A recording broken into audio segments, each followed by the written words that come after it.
The people are still joining, but we'll slowly get going. So welcome to today's webinar, where we have an amazing panel of guests with us. And the title of today's webinar is From Theory to Practice, Hourly Matching for SMEs.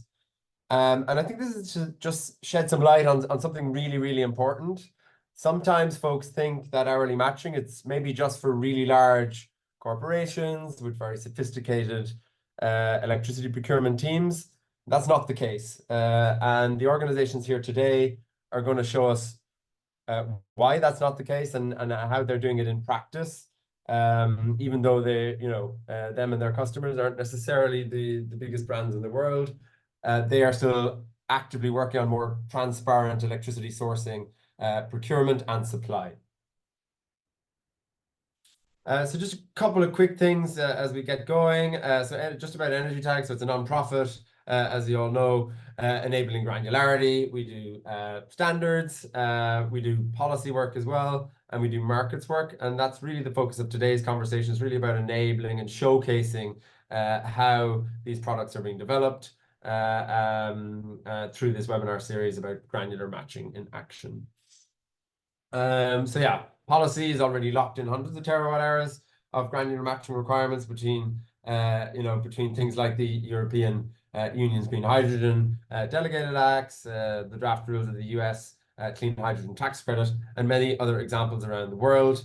So this is coming in regulation, and it's kind of only the beginning as we look to things like the EU's Carbon Border Adjustment Mechanism, the updates of the Greenhouse Gas Protocol. All of those conversations will have hourly matching at their core. It is happening, we know that, and it's important to kind of spread the word on that. So we have 27 projects on our case studies section of the website, energytag.org. Go check it out. The link is there on the right. Over 5 terawatt hours of matching done, 5 continents, all of it being done on the same grid, and over 40 organizations part of that ecosystem already to date and growing quickly. And this is just a bit of an idea of who is doing this matching. Many of these case studies are here today to present. Good geographical dispersion and more activity, particularly in East Asia in recent months, which is super important to see and encouraging. So yeah, this is the webinar series. This is the second of the series. You can go to our YouTube channel to see the recorded first one, where we had on Energy Track and Trace from the European Union, and also Level 10 from the US, talking about how we track and trade granular certificates. Today, we're focusing in on hourly matching for SMEs. There will be future webinars where we'll discuss utility tariffs, hourly tracking for storage, granularity in Asia Pacific, and other topics. So if you have something interesting you'd like to present, it's open for all. Please reach out to us. And to stay tuned, make sure to sign up to our mailing list on energytag.org. So that's enough from me. Just to quickly look at today's agenda, we're going to have 4 speakers who will talk for 10 minutes each. And then we'll move to a Q&A session at the end. So there's a Q&A function as part of Zoom. Put your questions in there. We'll get to all of them if possible at the end of the session. We won't be pausing in between presentations. So we have super exciting panel from Granular Energy, Good Energy, LichtBlick, and Powerledger today. And I would like to hand it over first to Eleonore Lazat from Granular Energy, who will kick off today's session. Eleonore. Great. Thanks a lot, Killian, and thanks EnergyTag for having us for this webinar. So I'm going to present a bit of what we do at Granular Energy and how we're helping all types of energy buyers get access to hourly matching. On a very high level, what we do at Granular is provide software for certificate and energy management for suppliers and utilities. So that means we're helping them create new products, new tariffs, and in particular, hourly matching tariffs.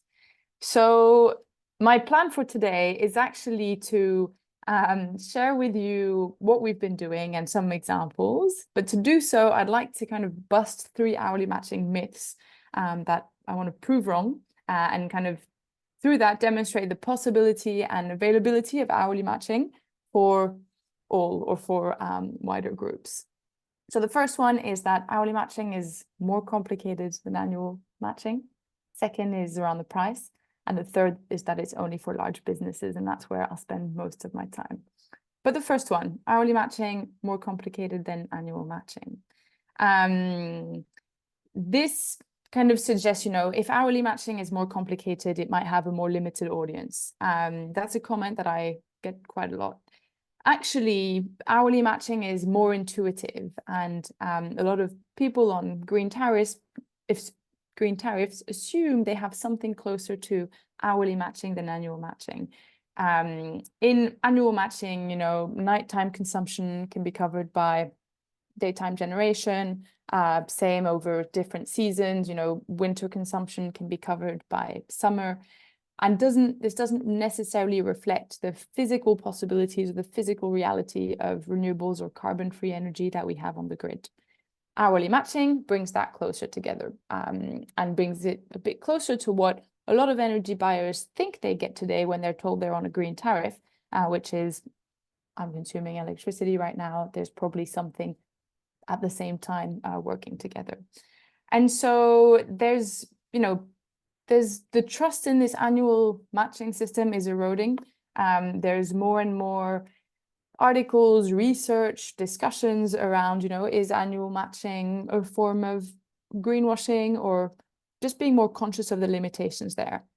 So I'd say, to just summarize this point, hourly matching is not more complicated. It is logical. A lot of energy buyers understand it as soon as we explain what they've been getting so far as green supply and what hourly matching could suggest.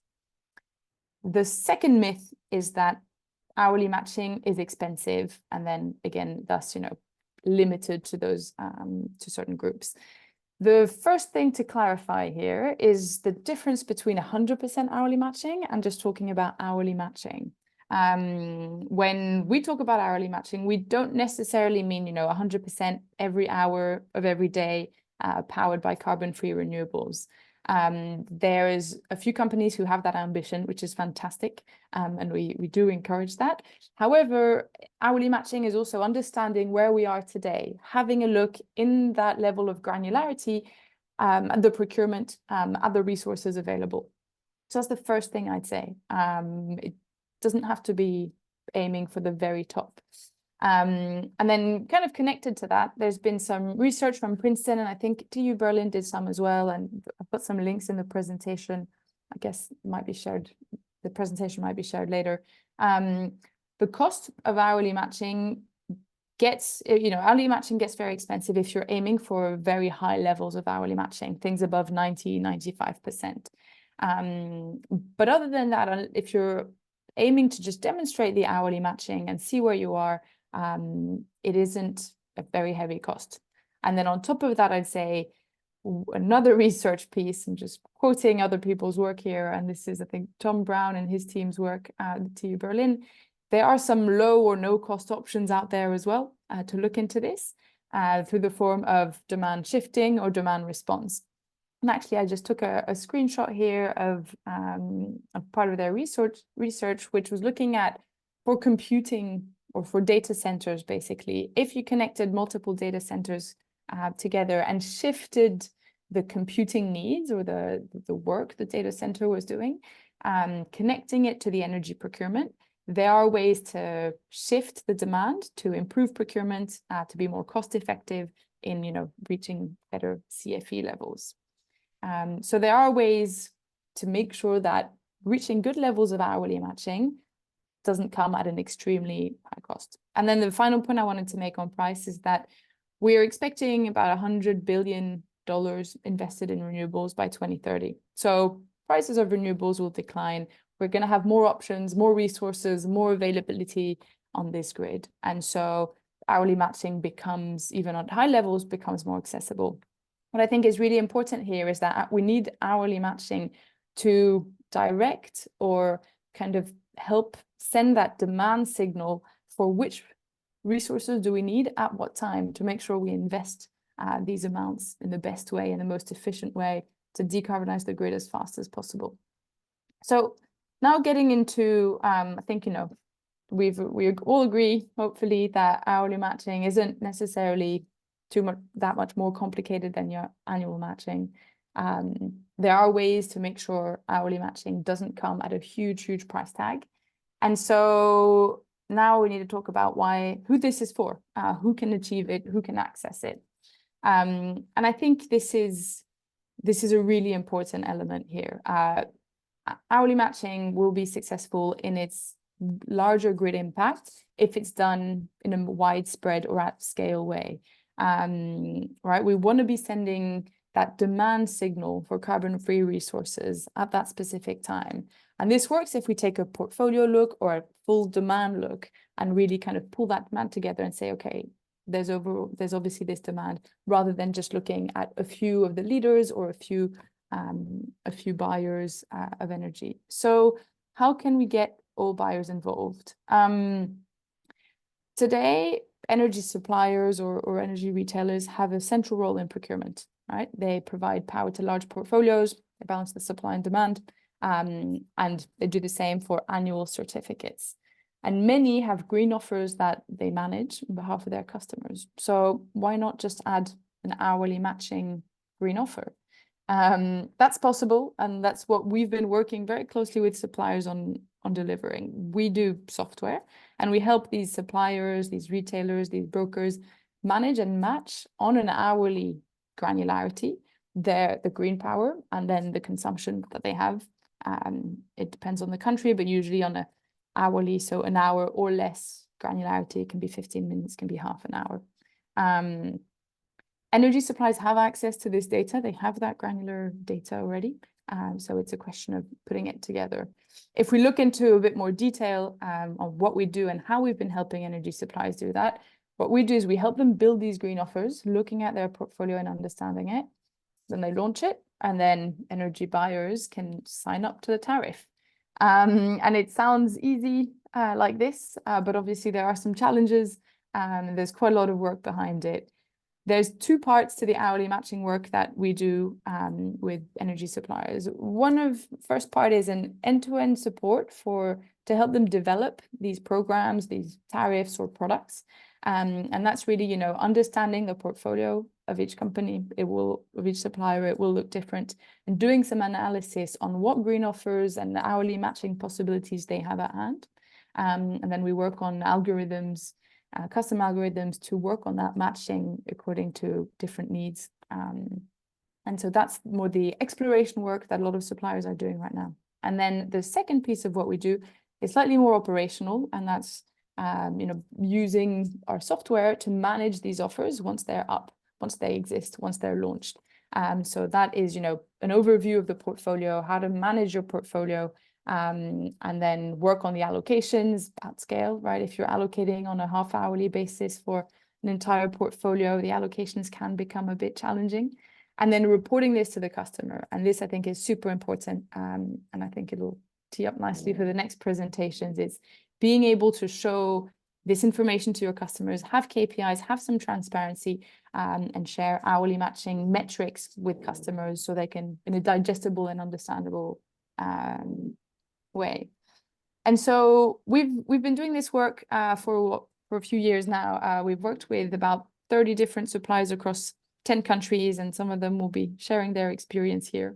So we think, there's obviously a number of projects that are announced and launched, but there are many energy suppliers that are thinking about this, that are preparing for it, that are thinking either because of regulation at the end of the tunnel, or they have some customers asking for it, or this is where they want to develop their tariffs. So we are definitely seeing a lot of suppliers think about this, work on this, and that are getting ready to launch tariffs that are then open to broad groups of their customers to sign up to and to get this hourly matching. Now, my final slide is a school-like corrected version of these hourly matching myths. So hourly matching is more intuitive than annual matching. Hourly matching can improve carbon-free procurement without huge costs. And finally, hourly matching is for all energy buyers. And little note here is I think we're passing over smooth transition to Good Energy, who's going to go into more details on how they've done it. And yeah, that's it for me. Thank you so much, El. Yeah, great presentation. Love this last slide. That's definitely going to be in the key takeaways. Now I'll pass over to Simon from Good Energy to give a very concrete example of this all in practice. Just a reminder again, if you have any questions, do pop them into the Q&A and we'll get to them. We'll get to them at some stage after the presentations. Simon. Many thanks. Yeah, thanks, El and EnergyTag for inviting us here today. So my name is Simon and I work for Good Energy, and we are a renewable electricity supplier and energy services provider now here in the UK. And today, like El nicely teed me up for, I'm going to be talking about hourly matching and the launch of it in the UK. But first, to start with a brief bit of background on Good Energy for those that aren't aware. So we were founded 25 years ago now, in 1999, and we were founded to give people an opportunity to be part of a practical solution to climate change. So we were one of the first in the UK to supply 100% renewable electricity to consumers in the UK. And when we say 100% renewable electricity, what we mean is that for every unit of power that our customers use, we've either generated or purchased a unit of renewable power from a generator. And in recent years, we've gone into energy services. So we're now installing solar panels, batteries, and heat pumps. But turning to today and the topic of this conversation, so Good Energy are a huge champion of decentralized renewable energy. We believe it's incredibly important to support smaller decentralized assets being built, which are fundamental to our climate and energy security goals. And we buy power from over 2,000 independent renewable generators across the UK, predominantly through power purchase agreements. And specifically in relation to this conversation today, Good Energy has been quite a vocal critic of the current system that we have, which certainly in the UK has enabled some organisations to market 100% renewable tariffs despite not buying the power directly from those renewable generators. And we've been pushing for reform to improve transparency around green tariffs, which actually culminated in the UK government publishing a call for evidence a couple of years ago. And the real headline from that was that the majority of respondents believe that the current system of annualised matching does not provide sufficient levels of transparency. So this is really why developments like hourly matching are so important, and nicely leads me on to my next slide here. So as Elle mentioned in the presentation before, we've been delighted to work with Granular Energy right from the start in the very first few trials, and that's part of fits in nicely to what we as a company have done for years now, in that we match our customers' demand volume with the power that we procure from our community of renewable generators. So we're doing this already at a portfolio level and achieving nearly 90% matching at a portfolio level for 30-minute intervals, which we're incredibly proud of. And in 2023, we became the first UK supplier to launch hourly matching as a proposition, which again we're very proud of. It's currently available to our larger business customers. So for those familiar with the UK system, it's those typically with a half-hourly metering arrangement, and we're very excited and to be seeing already how this is unlocking enhanced levels of transparency for businesses. And small plug for our website, we do have some great case studies on behalf of our marketing team that really bring this to life. So I'd strongly encourage you to go and check that out after this call.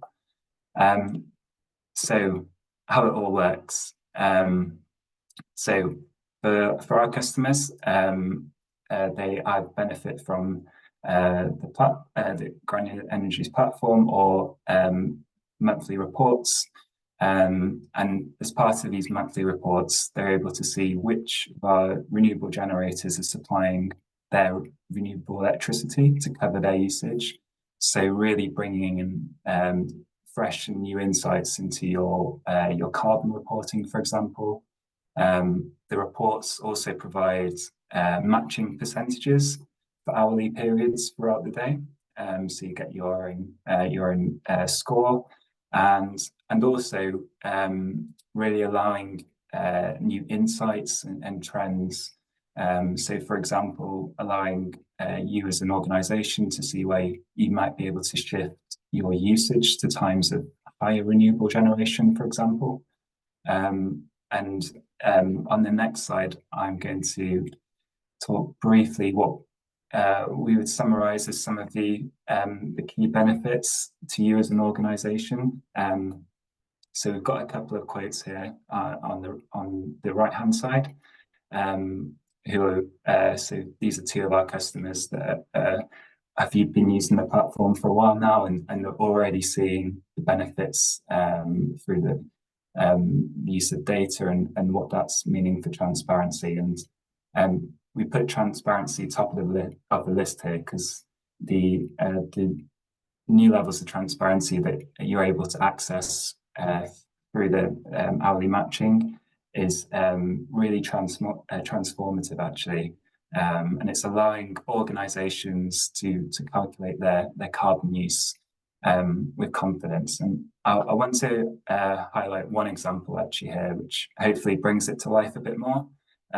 So one of our customers whose head office we supply, which is a typical usage Monday to Friday, but through using the platform for a few months, they've already been able to identify efficiency savings at the weekends, so optimizing things like air conditioning units, and that's already saving them hundreds of pounds a month. So not only is it helping with your carbon reporting and wider transparency, it's actually helping with the day-to-day operations of your business and making efficiency savings, which is really fantastic to hear already, and I'm sure that trend will continue.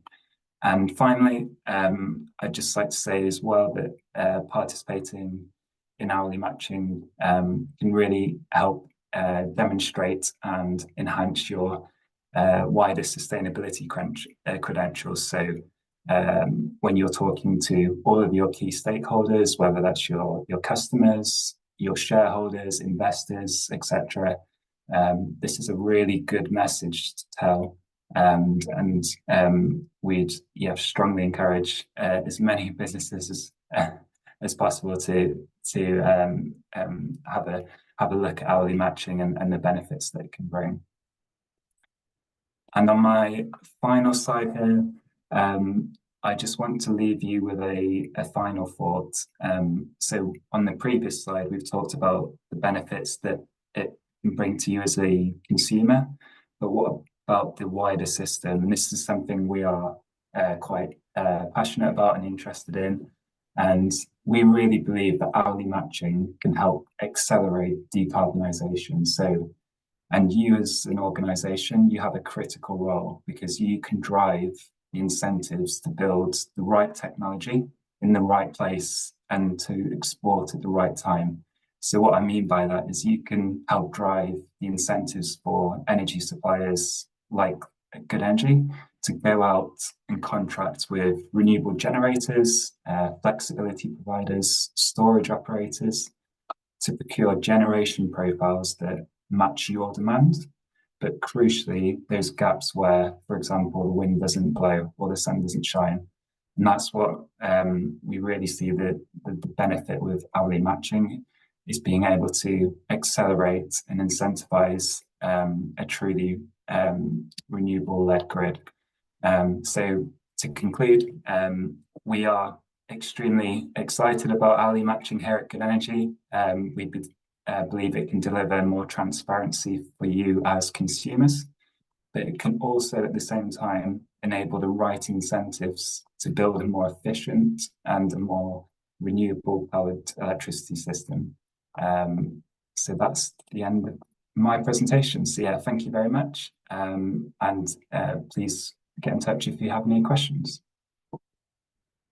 Thank you so much, Simon. Great presentation, and very inspired by your work. I really believe it's a template for the green electricity suppliers of the future. So yeah, it's really awesome work. I think it's a really good example as well how like good suppliers can take the complexity out of things like hourly matching for small consumers and let them make t-shirts or advocate for improved soil or whatever it is. It doesn't mean that every company has to go and do the matching themselves. Their supplier can help them out there, and I think that's a really good example from Good Energy and a really important message to kind of spread more widely. So thanks a million, Simon. I'll now pass through to another inspirational supplier, LichtBlick. So Marco, handing it over to you. Yeah, thank you. Good afternoon. My name is Marco Satthoff. I'm working for LichtBlick as an originator for green power in Germany. Yeah, thanks for the opportunity to present our approach at LichtBlick. I will give you some insights on our pilot project with hourly matching to match our PPAs with charging stations for e-mobility. Yeah, at the beginning, a short introduction to our company. LichtBlick is based in Hamburg in Germany, and we are a 100% green energy supplier with customers all over the country. And we are offering to all our B2C customers green electricity from renewable assets in Germany. This is mostly based on wind and solar parks. Contracted via our PPAs, and we supplement those with German hydropower. And we are also offering this quality to our B2B customers. So they can also sign a contract with us that guarantees them green power from Germany. Yeah, how do we buy the green power? We are working close together with our parent company, Eneco, from the Netherlands. And together with them, we are negotiating and contracting PPAs with wind and solar park operators in Germany to buy power and GROs from those assets. And we have basically 3 different types of PPA contracts. So first one is the so-called post-EG PPA. So the EG is a subsidy scheme of the German state, and operators can take part in a tender to get the financial support for 20 years.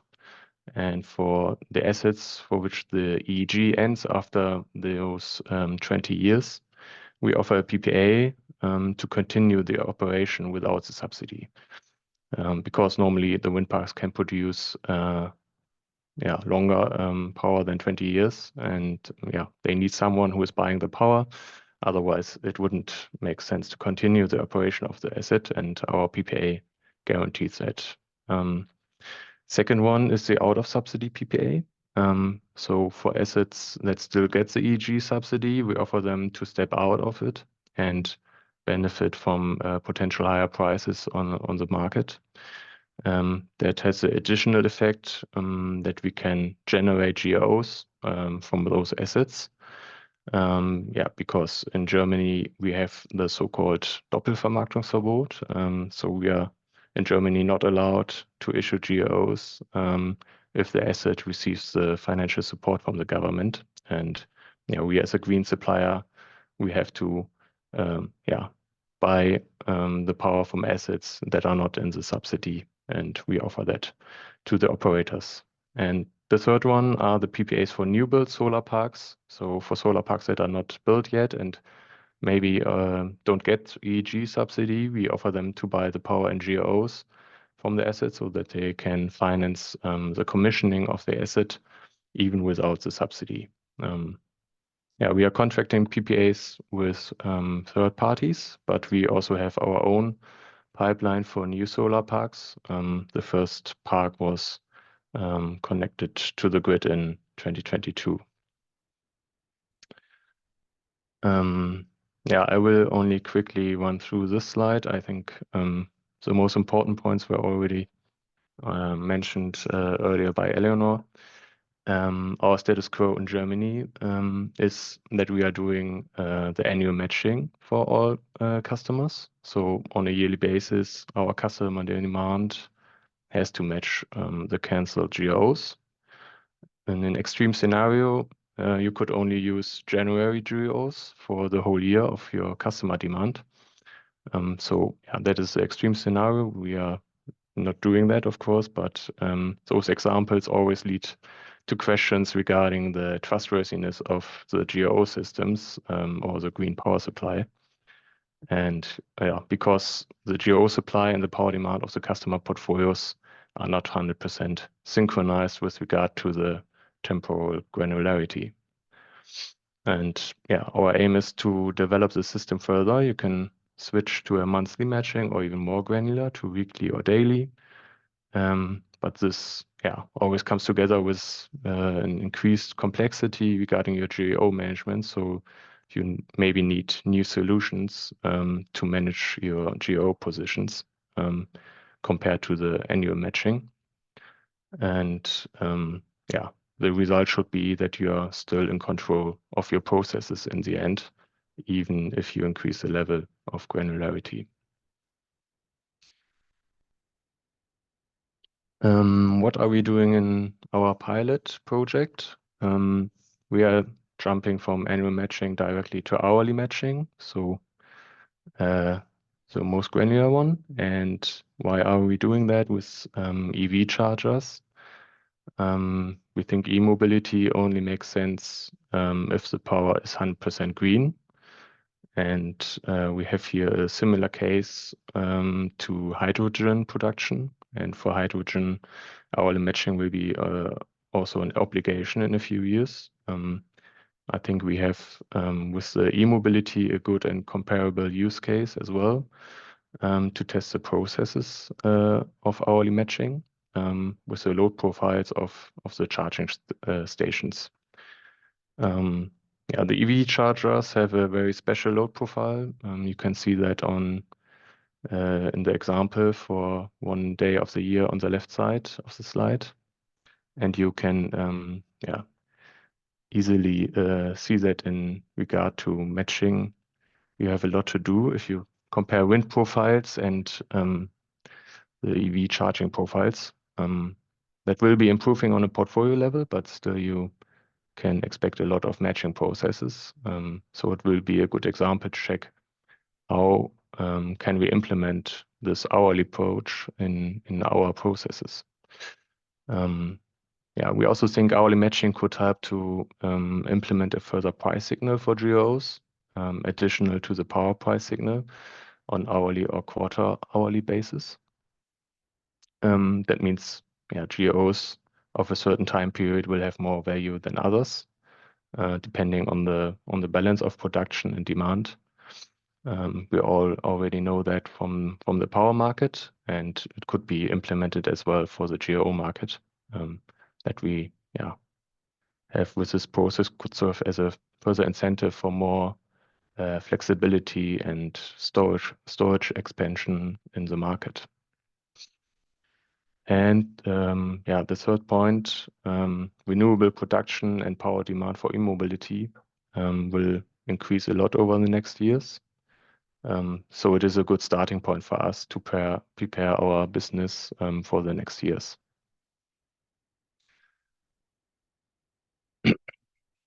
What is our way forward? What do we aim for with this project? First of all, maybe a bit obvious, we have to gain experience with the whole process of hourly matching. So how do the interfaces work with the platforms and registries? For example, in Germany, how can we connect this process of hourly matching with the HKNR, so the German GO registry, where we officially cancel the GOs for our customers. And yeah, what can be automated, which processes are still manually. So we have to check how big the level of automation could be. And adding on this is it a scalable solution for bigger portfolios and customer segments? Can we use this hourly approach for a bigger customer base? Yeah.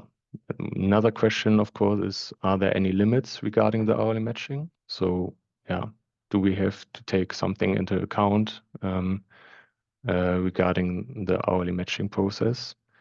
And also regarding our wind and solar portfolio that we buy via the PPAs, how is the matching ratio of wind and solar parks, for example, compared to the power demand of our customer base? So that are our questions we would like to clarify in the pilot.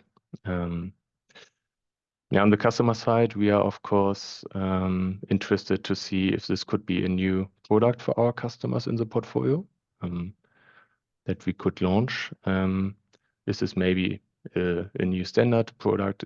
Could this be a premium product? Are customers willing to sign it, to pay for it? Do they see a benefit for their own business if they go on hourly matching? And yeah, for example, we see on the B2B side an increasing demand on sustainability reports, and maybe the hourly matching could be also a tool to improve this for our B2B customers. Yeah, so you see still a good way to go to get a clear picture for us and our customers.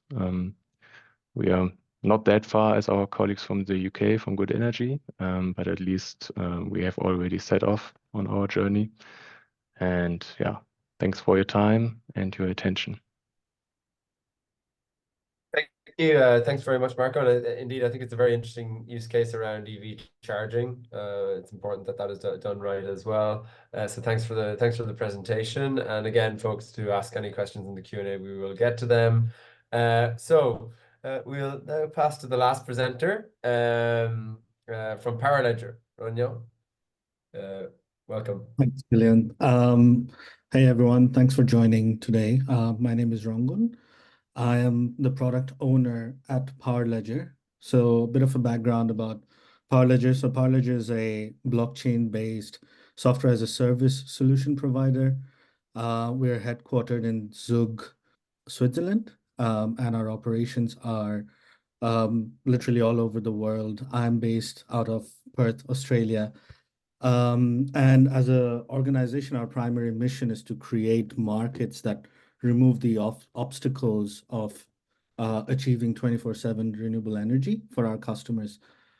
And today, I'd like to talk primarily about the Vision tool, which is our proprietary provenance tracking solution for renewable energy, which we, in conjunction with energy retailers and energy suppliers, provide to our customers. I'll also go through some of the use cases of the solution that we have already implemented. Now, what is the solution? So I have a screenshot of the platform itself over here, but it's an automated visualization tool that provides energy consumption and emissions reporting, along with the breakdown of energy type by location and time interval at individual meter level. And this is done through real-time energy consumption and available renewable energy source matching through algorithms that we proprietarily built for our customer, and which are customizable and configurable during onboarding. As an end result to that matching, what we provide on our platform is carbon intensity calculations, along with the carbon-free energy score, emphasizing primarily on Scope 2 emissions for our customers.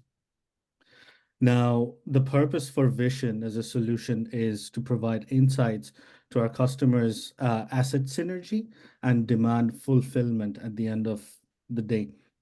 It integrates with grid and emissions data for hourly scope to emissions, estimations, and also available data in real time, aiding decarbonization through accurate decision making by decision makers in terms of procurement or behavioral changes. So basically, it incorporates pricing data and financial insights as well, creating that visualization and provenance every hour for our customers to make decisions on their procurement. Now, the primary value that we bring to our customers through Vision is effective decision making, as I mentioned earlier. Now, that depends on data availability and the insights that can be drawn from those data. And the first step to 24/7 renewable energy is a robust accounting system that we provide to our customers at a granular level. And the blockchain technology behind it all enables an energy tracking system to operate more efficiently by using smart contracts that we build between the buyers and sellers in order to match the generation to the consumption, even at a secondary market level after the primary source of consumption has been matched. So it's not just a visualization tool, it's also a secondary marketplace that provides de-risking or a hedging mechanism against the wholesale market. So at the same time, data is stored on the blockchain, offering an immutable, transparent and secure audit trail for our customers. And this data can be accessed publicly directly into the blockchain that we provide, the Powerledger blockchain, as long as you have the correct key to access that information. Now, the main benefits of Vision, again, to summarize them, is it provides visibility and transparency of energy usage, generation, and costs. Along with that, it provides the flexibility to configure the energy matching. It provides visualization to your carbon emissions and breakdown by every source of energy that you have consumed your energy for, every unit of energy. And at the end of the day, creates transparency in billing and determinants for auditing. So at the heart of decarbonization, what really lies is our ability to calculate the amount of savings that you're making every unit and amount of reduction that you potentially could make in your carbon emissions. So we show those kind of metrics in order to enable decision makers on future solutions that they could opt for example, through PPAs or demand response load shifting, or other kind of financial solutions like arbitrage, investment in storage and such. So the underlying platform determines the best service for our customers based on dollar reduction per kg of CO2 emission reduction. It provides a secure track and trace for all energy suppliers, and also provides a strategy for your yearly and hourly renewable matching. And all of this information is tokenized on the blockchain for you to access and compare and contrast before and after. Now I'll quickly go through some of the implementations that we have. Very interesting. We have a pilot project with Shell for one of their microgrid projects in Texas, where we are looking at every energy source that they are consuming from, along with the grid information broken down every hourly for the energy mix. We're also working with an energy retailer in Greece to track and trace their PPAs and de-risk those PPAs through a secondary market where we allow peer-to-peer trade of energy. And lastly, Chiang Mai University in Thailand, where we're creating the provenance tracking solution and emissions calculation for all their campuses in order for them to come up with a better strategy for procuring renewable energy in the future. Yeah, so that's all I wanted to go through today. Back to you, Killian. Yeah, thank you. Thanks so much for the presentation and for being bang on time as well. Yeah, really like that example actually of Mytilineos. I was in Greece recently, and obviously they're a big aluminium producer there. And yeah, it's great to see these examples as well from heavy industry coming into the hourly matching story as well. So yeah, thank you very much. And thank you to all of the presenters for your excellent contribution here. So what I'm going to do now is start to run through some of the questions that have been asked. Just for the panelists, I would encourage you to, just to tell me which questions you'd like to answer, and we'll run through them sequentially. So first of all, we have a question for Eleonore from Paolo Gabrielli. So he says, thanks for the presentation. He has two questions. So number one is, how do you compute the hourly carbon footprint of electricity to ensure it is renewable, and how is this certified? Yeah, so on that question, what we follow GHG protocol methodology on carbon footprint. So there's the GHG protocol, there's two methodologies, market-based and location-based. And when we work with certificates, we take information from that. And then we work on the carbon footprint from there. In our reporting, we offer both. But obviously, when you work on certificates, it's the market-based methodology that comes in more relevant. And how is it certified? On that topic, we really work with certificates, right? Energy attribute certificates. So guarantees of origin, REGOs, RECs, different names by different regions. But we take those certificates and basically we look at metering data on top of it. So the hourly matching has to come with these certificates. Ideally, and as EnergyTag is doing some great work, we'll see granular certificates become adopted more widely. That's what we're really, working towards, that you'll have these certificates for an hourly or less timestamp, and then they will be the commodity to demonstrate the green supply. But in the meantime, in the markets where this isn't available yet, we work on the back of the existing certificate system because, we have to avoid double counting at all costs. Yeah, absolutely. And, that's something we've covered in previous webinars, but there are methodologies to basically make sure that you take the underlying monthly or daily or annual certificate and you layer on hourly data, and you can make sure there's no double counting if you do that correctly. EnergyTag standard goes into that in a lot of detail, but there are ways of doing that.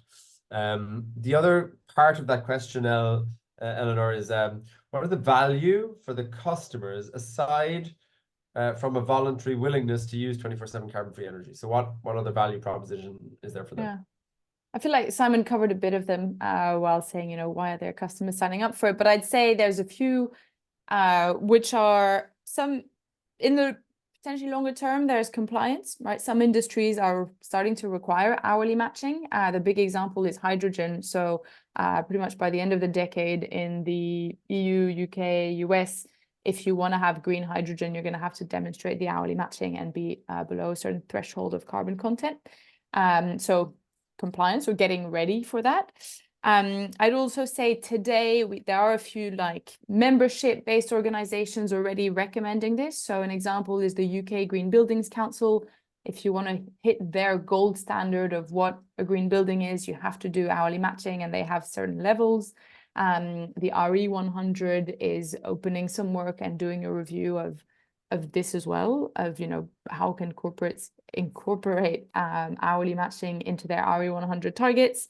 And I think the third answer could be hedging. If you think of it, if you look on a 24/7 or an hourly matching PPA, that is a hedging strategy for some buyers as well. Yeah, absolutely. And on the hedging, there is a study done. We can maybe share that afterwards as well. As part of the follow-ups, we, EnergyTag worked with others and your electric and Pexa Park in particular to show the hedging benefits of hourly matched PPAs. Because basically the firmer the profile you have, the less exposed you are to really expensive electricity prices in the highest priced hours. So that's really, I think, one of the key value proposals of hourly matching.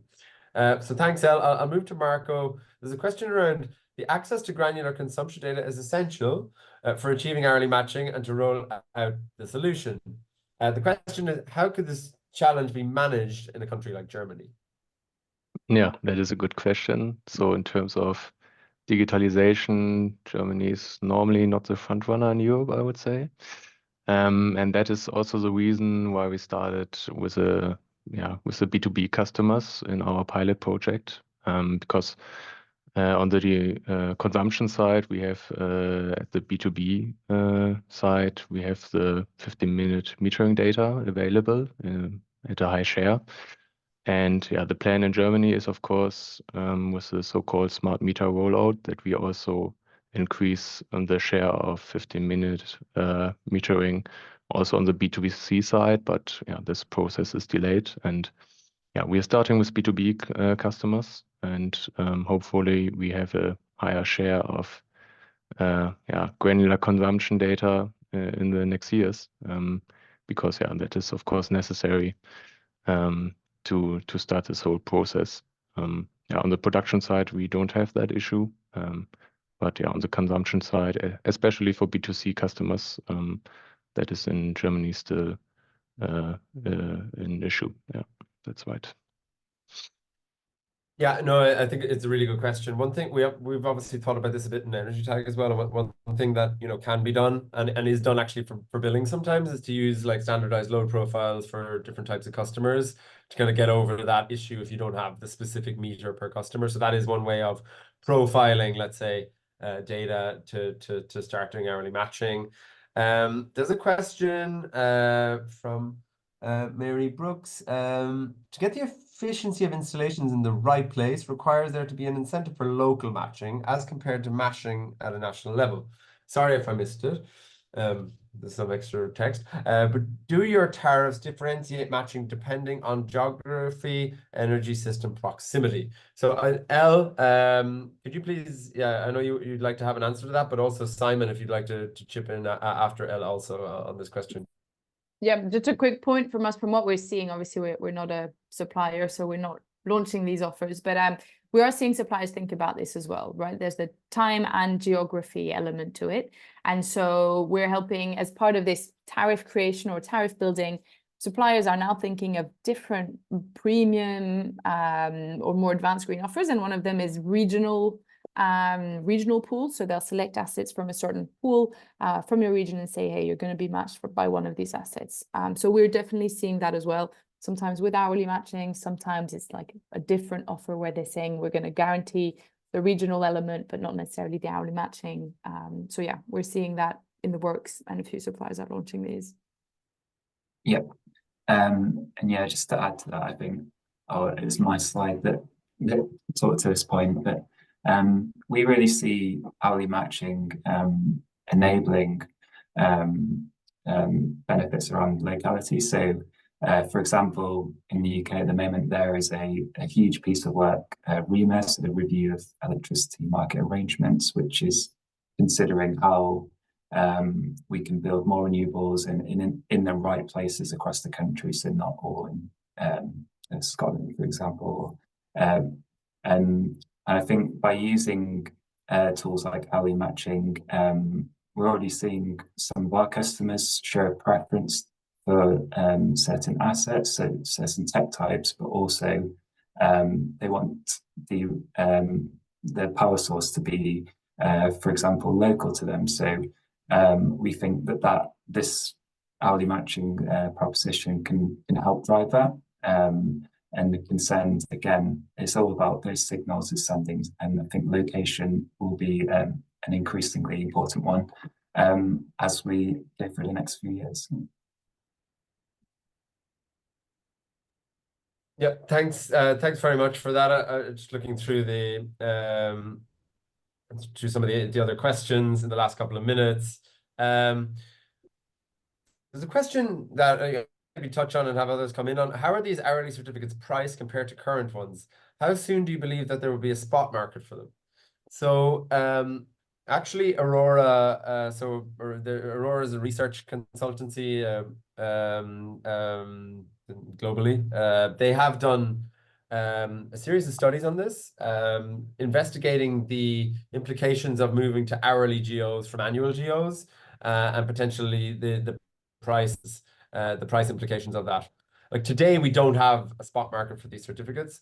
That is being developed. So the last webinar, we actually talked about that. Folks in Level 10 Energy with Google, Microsoft, AES, Constellation, and others are developing a trading system for this. I think there's other initiatives also in around the world on that.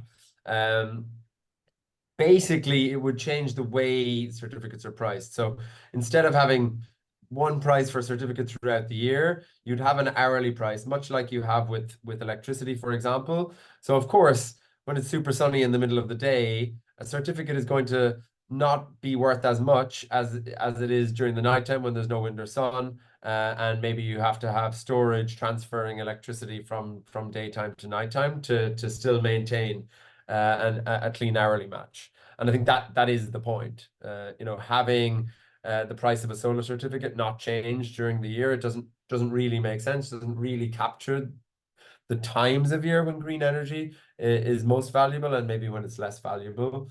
And also Aurora did find, beyond that profiling point, they did find a general increase in the value of certificates overall for all technologies. So more revenues for renewable developers from moving to hourly certificate systems. Does anyone want to come in on that from any one of the panelists, or is that sufficient? You said it all. Great, Said it all? great answer, Okay, Killian. Again, Yevgeny, maybe we can note that we can share that study after there is a public version of the Aurora work as well, and they did a webinar on that recently as well. So yeah, there's some data on that we can share. There's a question from Neil Fisher. Many SMEs do not choose or are not able to switch to a competitive supplier or a green tariff. How do we reach those customers who remain on utility default service for whatever reason? This is perhaps not that applicable in Europe, but is outside of Europe. Does anyone want to take that question? If not, I can give it a go.